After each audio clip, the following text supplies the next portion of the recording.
Hi friends, ನಾವಿವತ್ತು ಒಂದು special ಜಾಗಕ್ಕೆ ಹೋಗ್ತಾ ಇದ್ದೀವಿ. ಎಲ್ಲಿ ಅಂತ ಕೇಳ್ತೀರಾ? ಟಂಬಲ್ ಫೆಸ್ಟ್ 2025 ಕಿಡ್ಸ್ ಕಾರ್ನಿವಲ್ಗೆ SLS ಇಂಟರ್ನ್ಯಾಷನಲ್ ಸ್ಕೂಲಲ್ಲಿ ನಡೀತು. ಸೊ ರಿಜಿಸ್ಟ್ರೇಷನ್ ಮಾಡ್ಕೊಂಡಿದ್ವಿ ಮುಂಚೆನೇ ಆನ್ಲೈನೇ. ಸೊ ಅಲ್ಲಿ ಹೋದ ತಕ್ಷಣ ಮತ್ತೆ ನಮ್ಮ ರಿಜಿಸ್ಟ್ರೇಷನ್ ಆಗಿರೋದನ್ನ ತೋರಿಸ್ಬಿಟ್ಟು ಅವರು ಒಂದು ಬ್ಯಾಂಡು ಮತ್ತು ಒಂದು ಬಾಕ್ಸ್ ಕೊಟ್ಟರು. ಆ ಬಾಕ್ಸಲ್ಲಿ ಏನಿರಲಿಲ್ಲ, ಜಸ್ಟ್ ಒಂದು ಬಿಸ್ಕೆಟು, ಒಂದು ಜ್ಯೂಸು, ಒಂದು ರಿಫ್ರೆಶ್ಮೆಂಟ್ಸ್ ಇತ್ತು. ಅದೆಲ್ಲ ಆಯಿತು. ಓಕೆ, ನನ್ನ ಮಗಳು ಫುಲ್ ಖುಷಿಯಾಗಿ ಬಂದರು. ಓಕೆ, ರೆಡಿ ಆಗೋಣ ಅಂತ. This is the setup. Actually ಹೇಳಬೇಕಂದ್ರೆ ಸೂಪರಾಗಿ ಆರ್ಗನೈಸ್ ಮಾಡಿದರು. ಬಟ್ ತುಂಬ ಲೇಟಾಗಿ ಶುರು ಆಗೋದ್ರಿಂದ ಮಕ್ಕಳೆಲ್ಲ ಫುಲ್ ಟಯರ್ಡ್ ಆಗಿಬಿಟ್ಟಿದ್ರು. ಆಲ್ಮೋಸ್ಟು ತುಂಬ ಬಿಸಿಲು ಕೂಡ ಇತ್ತು. ಸೆಟಪ್ ಅಂತೂ ನೋಡಿ, ಎಲ್ಲರ ಎಕ್ಸೈಟ್ಮೆಂಟ್ ನೋಡಿ ಮಕ್ಕಳದು.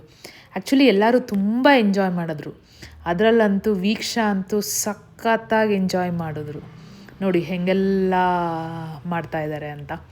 ಬಟ್ ಸೆಟಪ್ ಅಂತೂ ಮತ್ತೆ ಅದೇ ಹೇಳ್ತಾ ಇದ್ದೀನಿ ಅಂತ ಇಲ್ಲ. ಬಟ್ ಎಂಜಾಯ್ ಮಾಡೋಕ್ಕೆ one full day from morning till evening enjoy ಮಾಡೋಕ್ಕಂತೂ ಸಖತ್ತಾಗಿತ್ತು. ಮಕ್ಕಳೆಲ್ಲ ಆಟ ಆಡಿದ್ರು. ಮತ್ತು ತುಂಬ ಗೇಮ್ಸ್ಗಳಿಟ್ಟಿದ್ರು ಸಪ್ರೇಟಾಗಿ.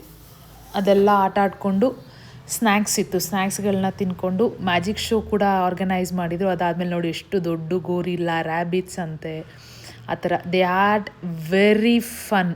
ನನ್ನ ಮಗಳು ನೋಡಿ ಬರೀ ಈ ಕಡೆಯಿಂದ ಆ ಕಡೆ, ಆ ಕಡೆಯಿಂದ ಈ ಕಡೆ ಓಡಾಡಿ, ಅಮ್ಮ ನಾನು ನಿಂತ್ಕೊತೀನಿ ಫೋಟೋಸ್ ತೆಗೀರಿ ಅಂತ ಸ್ವಲ್ಪ ಪೋಸ್ಗಳು ಕೊಡ್ಕೊಂಡು ಫೋಟೋಸ್ ಎಲ್ಲ ತಕ್ಕೊಂಡ್ರು. ಹೋಗ್ತಾಯಿದ್ವಿ, ಸಡನ್ನಾಗಿ ಬಂದರು. ಮಿಸ್ ಆಗಿಬಿಟ್ಟಿದ್ರು ಒಂದು 5 ನಿಮಿಷ. ಏನಮ್ಮ ಅದು ಅಂತಂದರೆ, ಮೇಡಮ್ ಅವರು ಪೇಂಟಿಂಗ್ ಸ್ಟಾಲ್ಗೆ ಹೋಗ್ಬಿಟ್ಟು ಅದನ್ನ ಪೇಂಟಿಂಗ್ ಮಾಡಿಬಿಟ್ಟು ನಮ್ಮಮ್ಮ ಬಂದು ಪೇ ಮಾಡ್ತಾರೆ ಅಂತ ಹೇಳ್ಬಿಟ್ಟು ನೋಡಿ ಎಷ್ಟು ಚೆನ್ನಾಗಿ ಕೂತ್ಕೊಂಡು ಪೇಂಟ್ ಮಾಡಿ ಅದಕ್ಕೆ ಒಂದಷ್ಟು ಟ್ಯಾಕ್ಸ್ ಹಾಕಿದ್ರು.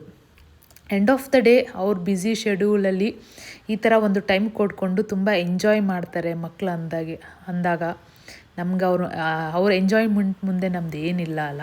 ಸೊ ಎಲ್ಲ ಆಯಿತು. ಫೈನಲಿ ನಮ್ಮ ವೀಕ್ಷಾ ಮೇಡಮ್ ಅವರು ಫಸ್ಟ್ ಪ್ರೈಸ್ ತೊಗೊಂಡು ಮೆಡಲ್ನ ಆ ಕಡೆಯಿಂದ ಈ ಕಡೆಯಿಂದ ಆ ಕಡೆ ನೋಡಿಕೊಂಡು, ಮಮ್ಮ ಫೋಟೋಸ್ ತೆಗೀರಿ